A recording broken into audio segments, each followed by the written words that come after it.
if people stopped putting this in their body, a lot of our health problems would go away.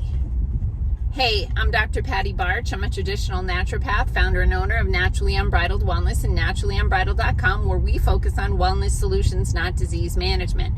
This is Down the Ridge with Dr. Patty, where I give you 7 to 10 minutes of holistic life and wellness information on my way to work. This is not medical advice. It's for entertainment purposes only. Nothing I say is true. Do not listen to me. Okay. Let's talk about soda, pop, whatever you want to call it. Some weird things about soda in the United States are the names that people call it and how geographical that is, but also what is popular to drink. So I'm originally from New England, where the majority of people refer to it as soda. However, there's this like subset of very close to Boston people. I think this has phased out over time, but like my parents, my grandparents, being from close to the Boston area, used to call it tonic. Here in the Midwest, most people call it pop. I think if you're like a transplant to the Midwest, you still call it like soda. I always feel like it just sounds wrong to call it pop, but that's, it's soda to me. Anyway, somebody asked me to do a video about soda and also about diet soda. So first we'll talk about regular soda. We're talking cola, like Coke, Pepsi, Mountain Dew, Dr. Pepper, and all of the things. So it's poison. It's literally poison. There is nothing redeeming about those products. You put them in your body and bad things happen.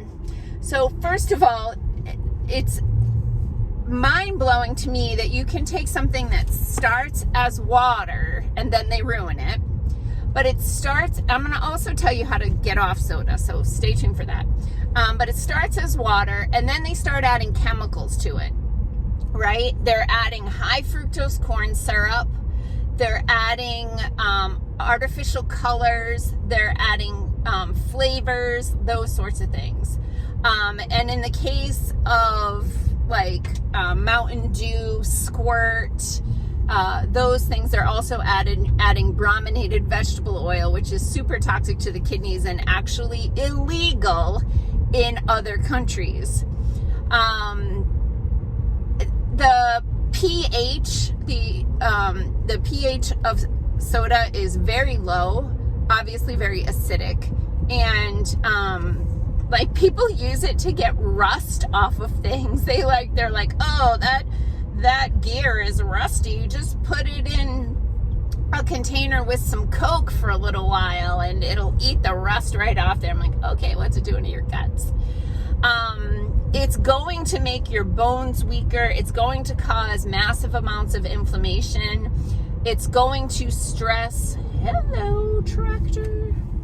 It's going to stress your pancreas, like beyond. There's so much sugar in soda that your pancreas knows you would never find that concentration of of sugar in nature. So your pancreas isn't designed or equipped to manage it. And you start developing insulin resistance and diabetes and all of that. So, and again, it creates massive amounts of inflammation in the body, and then inflammation is the gateway to chronic disease.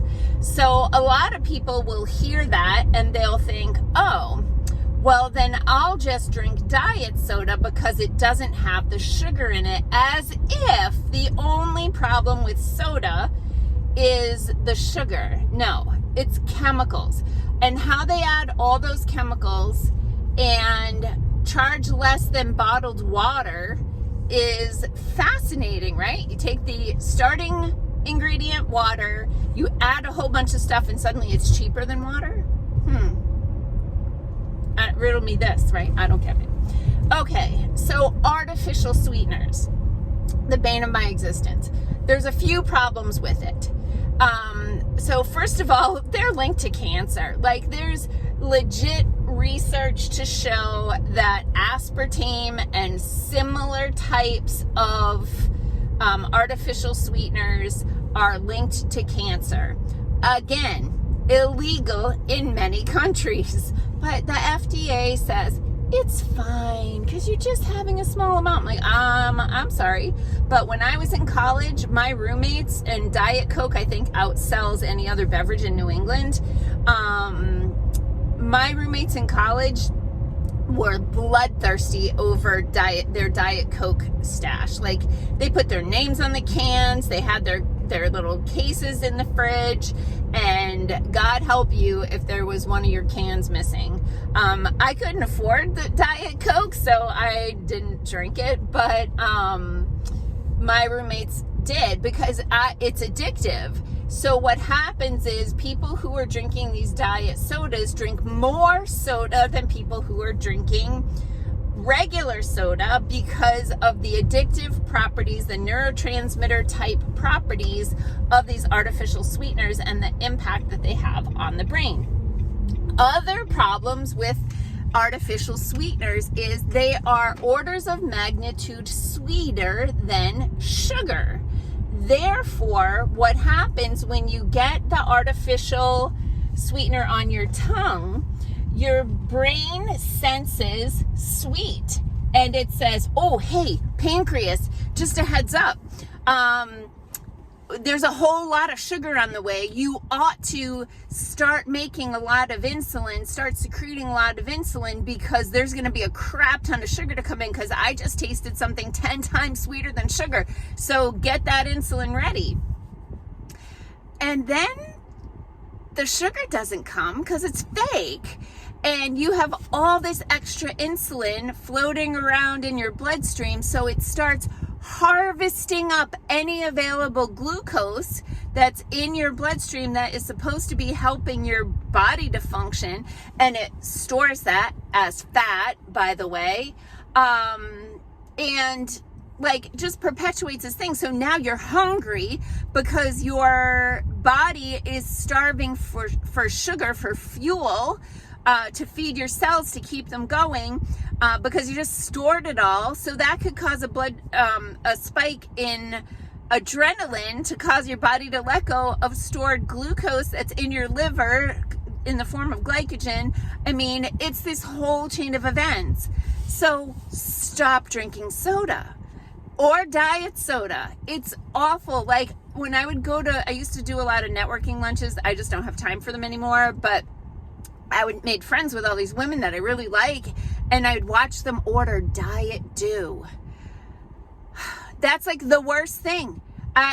Except for now, these horrible energy drinks, that's another video. But until those energy drinks hit the market, the worst beverage on the market was Diet Mountain Dew. So how do you get off it?